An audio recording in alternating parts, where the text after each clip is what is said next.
Hello, my name is Alison Barnes and I work for Somerset Skills and Learning CIC. I'm going to show you how to do a pretty anemone flower today. It's quick and easy. It's not actually botanically correct, but it actually it's near enough.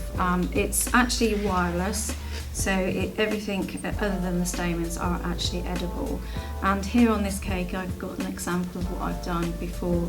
It's in white with the black. It really is a statement piece. But today we're going to make a pink one, and this is the actual end result. So first of all, move that out of the way. What we're going to use is 3 cutters. These are FMM rose cutters, 5 petals, and there's 3 different sizes.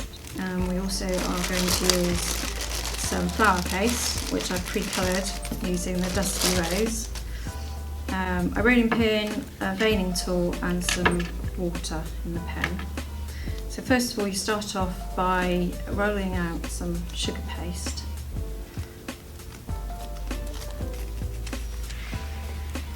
You don't need all that, take some away. So you want to roll it out. You want it not too thin, but not too thick either. Actually sticking, so you use some corn flour to stop it from sticking. Roll it out. Now I should be able to get 3 out of this paste. So it's about the thickness, and if you can see, I don't know if you can see that, but it's probably about 1 mil thick. So you get your cutter, press down, and you want to make sure that you can actually scratch it off, lift it up, and then just roll it over the palm of your hands to make sure it's all cut, and pop it out. The medium size, just make sure the paste is not stuck so it can move freely. Again, rub it on the heel of your hand, pop it out, and then the smallest one, cut it off.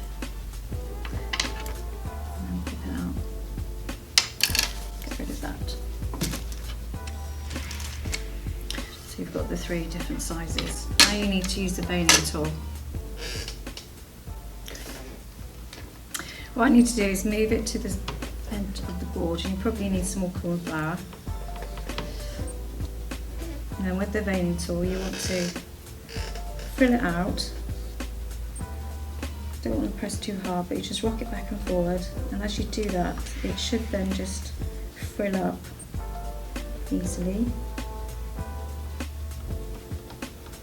Just keep going all the way around.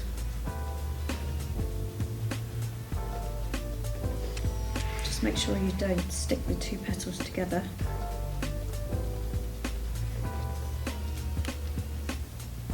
Again, keep going around.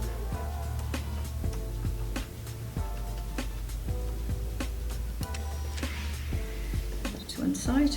The next one, medium size, exactly the same. A little bit of corn flour to stop it from sticking.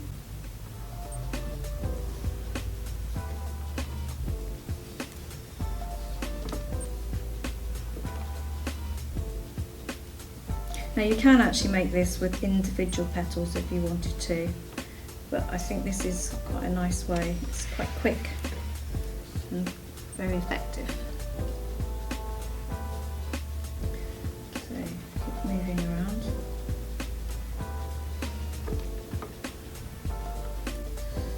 So 2.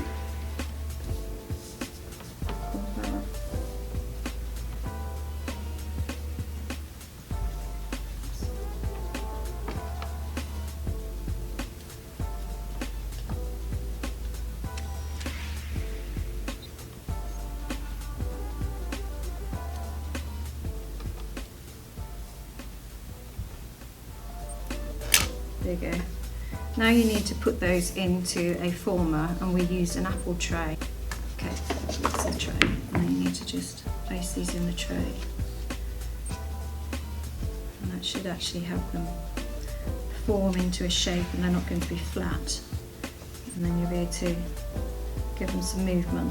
when you put them together. So you need to leave those in the tray, preferably at least 4 hours to dry, but it does depend on the actual temperature in the room. They could dry a lot quicker if it's got a lot of heating.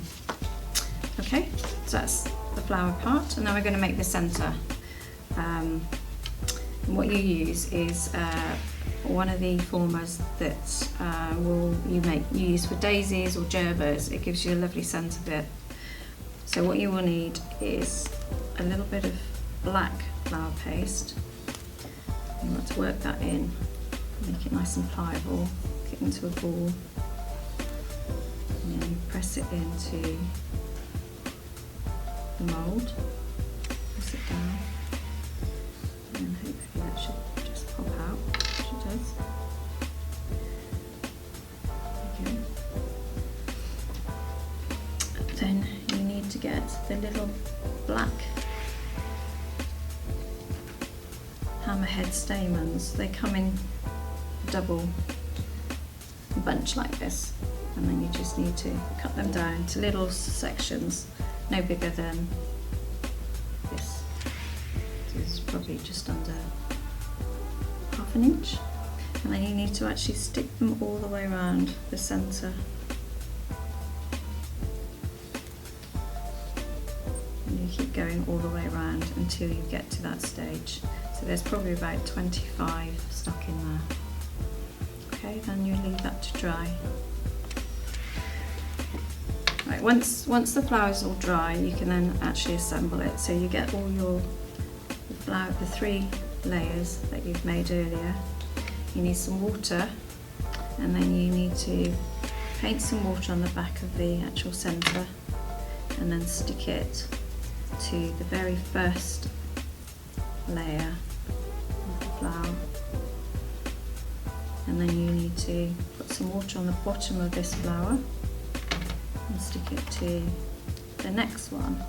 But I try, instead of, you want to put it at a slight angle so that they're not sort of sat on top of each other, so you've got a graduation of layers appearing.